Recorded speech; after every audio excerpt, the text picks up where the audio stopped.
This video is brought to you by Hit Point Press and their Big Bad Booklet series.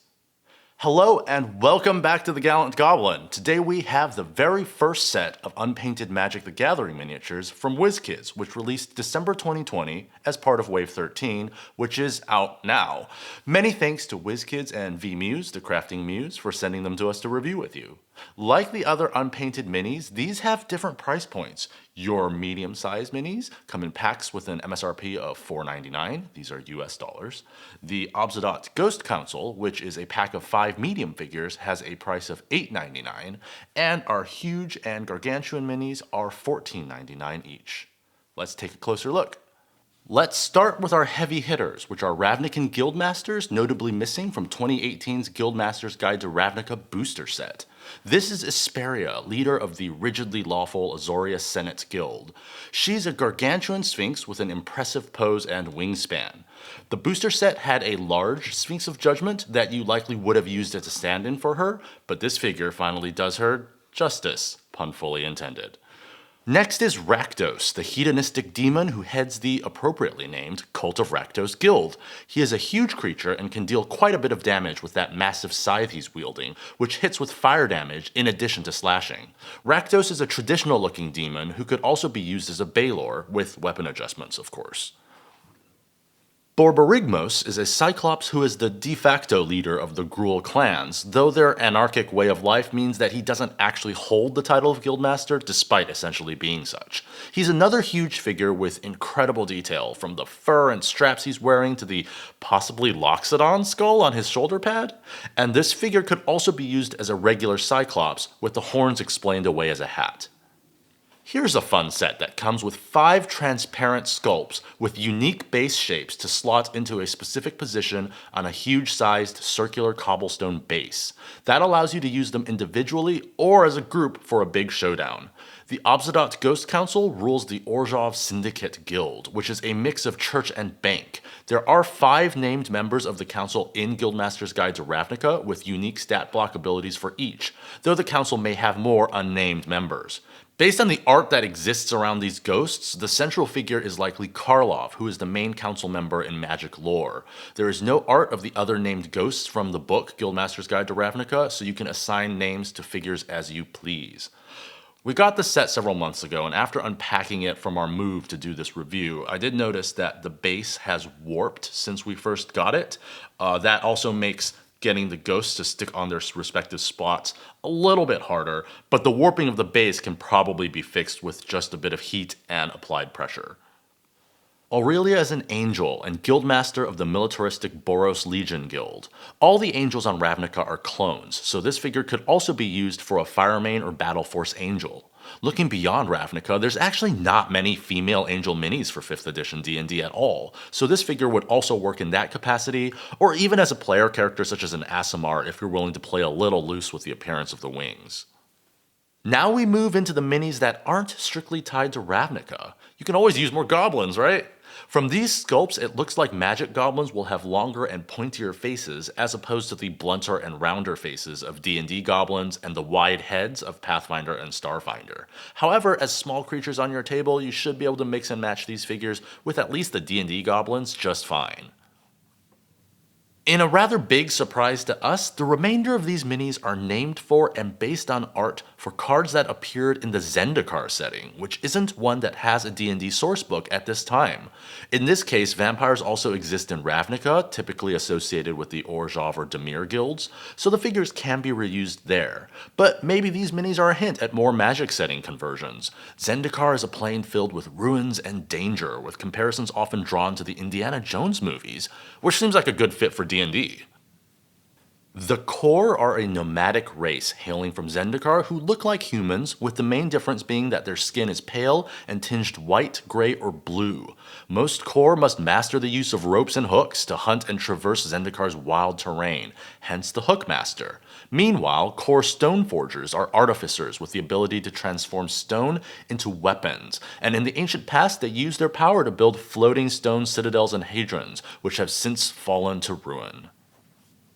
Here are two merfolk, which is a race that also appears on Ravnica and Theros. There isn't a lot of lore about these creatures, but both Coralhelm and Halimar are locations on Zendikar.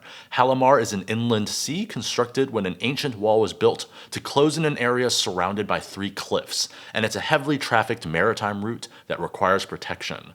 Coralhelm is a floating island, presumably populated by merfolk. There are many elves on Zendikar with their own societies and cultures. The Joraga are one such group, nomadic and isolationist. They live in tribes that follow the migration paths of beasts, with each tribe following a different type of beast. The famous planeswalker Nissa Ravain is a member of the Joraga. There's 2 notable things about this set. First, it does a great job of filling in the missing Ravnican Guildmasters, which is appreciated. We now have all of them except Zegana, Guildmaster of the Simic. You might recall that we called out the Simic as getting the short end of the stick when it came to representation in the booster set for Guildmaster's Guide to Ravnica. Well, it looks like that continues here. It's really a shame because Zegana looks amazing, and a standard merfolk figure doesn't really do her justice. But there's more waves of minis coming up, so hope springs or upwells eternal. The second and most intriguing aspect of this set is that all the figures that aren't Ravnican Guildmasters are based on art and creatures from Zendikar. The current Magic storyline in late 2020 takes place in Zendikar, but there is no D&D sourcebook for the plane, though there is a free Planeshift Zendikar PDF on DM's Guild from Wizards of the Coast that gives you a basic toolset for running campaigns on Zendikar, among other planes. In any case, this raises the question of why WizKids is making these minis. Are we getting a Zendikar book? It's worth recalling that WizKids made a brief foray into pre-painted Magic minis before with the Overwhelming Swarm token minis. That line appears to have been discontinued, and while you certainly could use these figures as tokens, I doubt people are going to buy multiple packs of them to use for that purpose. And the name and art corresponds to specific cards, so it takes a couple logical leaps to get there. These are certainly figures you could use as generic elves, merfolk, goblins, etc. in other TTRPG games, but branding the line specifically for Magic would again suggest that there is some use for them, specifically within the Magic setting. And finally, it's worth noting that on the pre-painted side, WizKids generally avoids making minis for creatures that don't have TTRPG stat blocks, so creating these minis speculatively on the off chance someone might want to add a core Hookmaster into their Ravnica home game doesn't seem to be their MO either. Finally, Wave 2 of Magic Unpainted minis are coming soon. We got them in our most recent unboxing video, which you can see at the eye in the corner of the screen, and we'll have our review of those shortly. It includes major characters from the Zendikar arc from earlier this year, such as the Planeswalkers Nahiri and Jace Beleren, but it also has 2 new gods, Alrund, god of wisdom, and Redain, goddess of justice, from the Kaldheim Viking plane, which launched in the first quarter of 2021.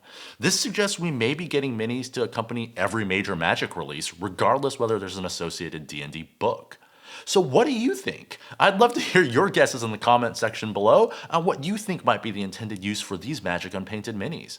Personally, I suspect this foreshadows Wizards of the Coast maybe expanding further into how Magic settings can be used in D&D, an announcement that would make sense for when D&D crosses over into Magic later this year, I think around June or July. But your guess is as good as mine. But wait, there's more!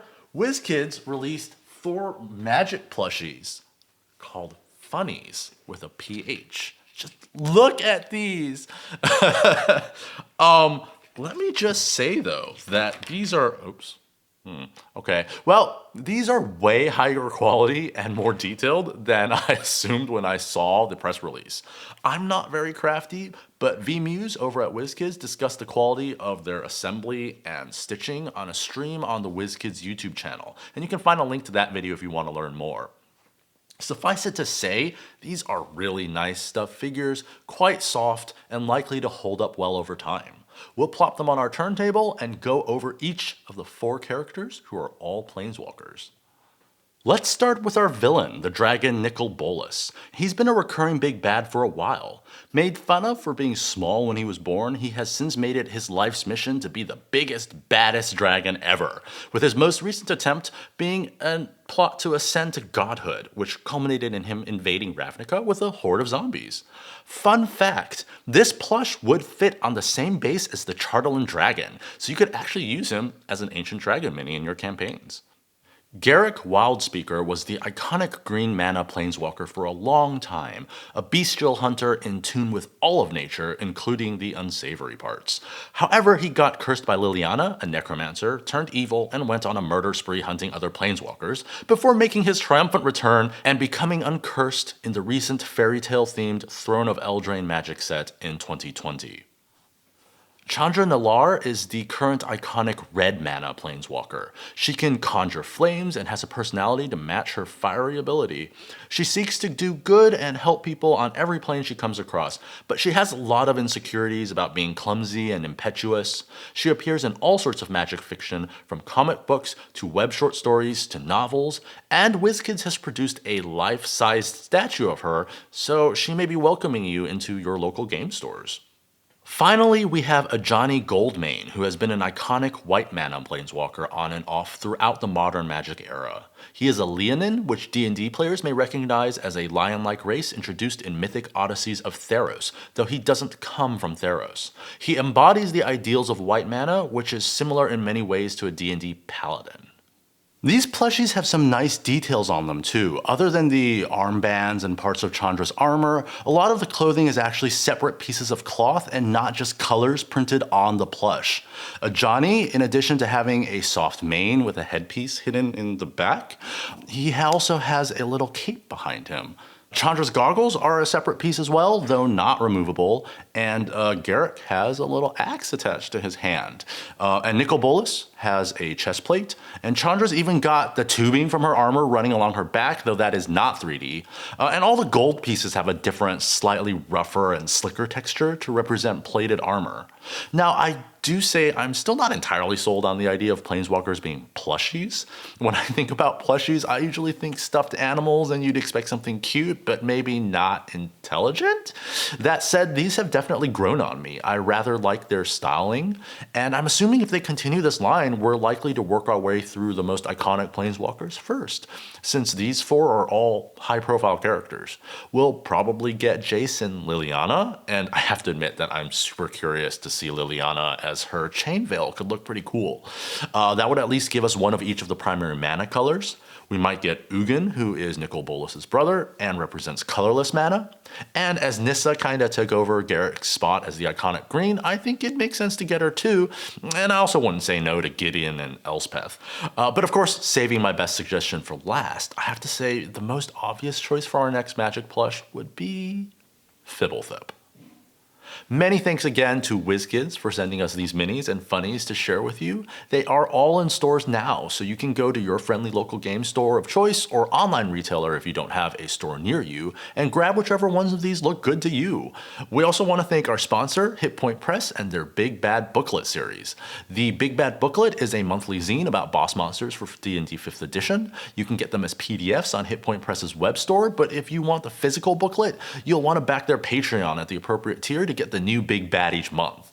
This month, meet Exaxia, an arachnid thorn witch with a hypnotizing scent used to lure her prey. Can you escape Exaxia's 8-legged clutches, or will you find yourself in a thorny situation? Subscribe today at bigbads.com. And of course, thank you for watching today. If you enjoyed the video, click that thumbs up button to like the video and subscribe so you don't miss future videos. Hit the bell icon next to the subscribe button to be notified as soon as a video drops. And you can also follow us on Twitter, Facebook, and Instagram for the latest news and deals that we spot. You can also join us on Patreon for early access to videos, original 5e supplements, and discounts to our online store. Stay well, and I'll see you next time at the Gallant Goblin.